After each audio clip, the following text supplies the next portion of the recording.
Za ulazak u rat protiv centralnih sila, italijanski ministar spoljnih poslova uspeo je da izdejstvuje Londonski ugovor. Srpsku vladu niko ništa nije pitao. Srbija se nalazi u jako teškoj situaciji. Nedostaju lekovi, municija, hrana, ali i ono najbitnije, nedostaje ljudstvo. Srpska vlada moli saveznike da pošalju 150.000 odmornih vojnika da bi uspjeli da se odbrane i krenu u kontraofanzivu. Na tu molbu britanski ministar rata odgovara: Balkanski front za mene je mrtav front. U Plecu, u glavnom štabu Nemačke vrhovne komande, predstavnici Nemačke, Austro-Ugarske, Bugarske i Turske potpisuju 6. septembra 1915. godine tajnu konvenciju o kopnenoj vezi od Berlina do Carigrada. Na putu im je Srbija. Njena sudbina je određena. Ali Srbija još veruje u saveznike. Saveznici uviđaju da nam je pomoć potrebna, ali je ne šalju. Dok oni oklevaju, neprijatelji se pripremaju. Bugarska počinje mobilizaciju. Bugarska će nas sigurno napasti, opominje saveznike vojvoda Putnik. Saveznici smatraju da je bugarska mobilizacija blef. Iz Petrograda umjesto obećane vojne pomoći stižu preteća pisma: ne izazivajte Bugare. 30. septembra 1915. nemački car izjavljuje: učinit ću čast srpskom narodu jer ću protiv njega poslati jednog Makenzena. A Makenzen je upozoravao svoje ratobornike: polazite protiv neprijatelja opasnog, žilavog, hrabrog i oštrog. Srbi su narod koji voli slobodu i žrtvuje se do posljednjeg. Kao eho odjeknule su reči majora Gavrilovića. 5. oktobra počinje bombardovanje Beograda.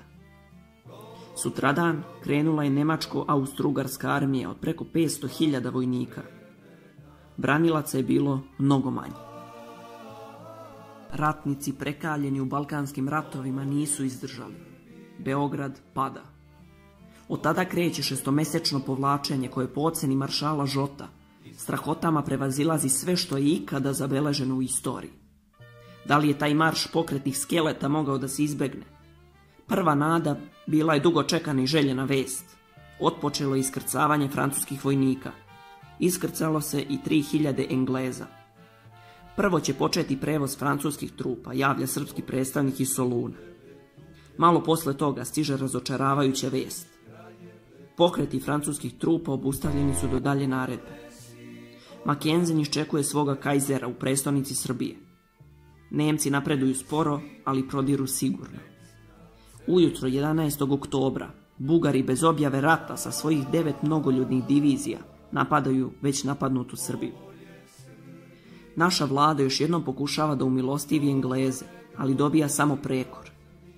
To što se danas nalazite u teškoj situaciji, sami ste krivi. Niste hteli Bugarskoj da učinite ustupke, već ste hteli da izginete do posljednjeg.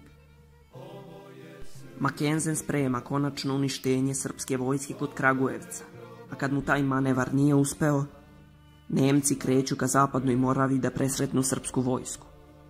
U međuvremenu Bugari zauzimaju Vranje i Kumanovo, a već 22. oktobra ulaze u Skoplje. Srbija je ostala bez jedine veze sa saveznicima.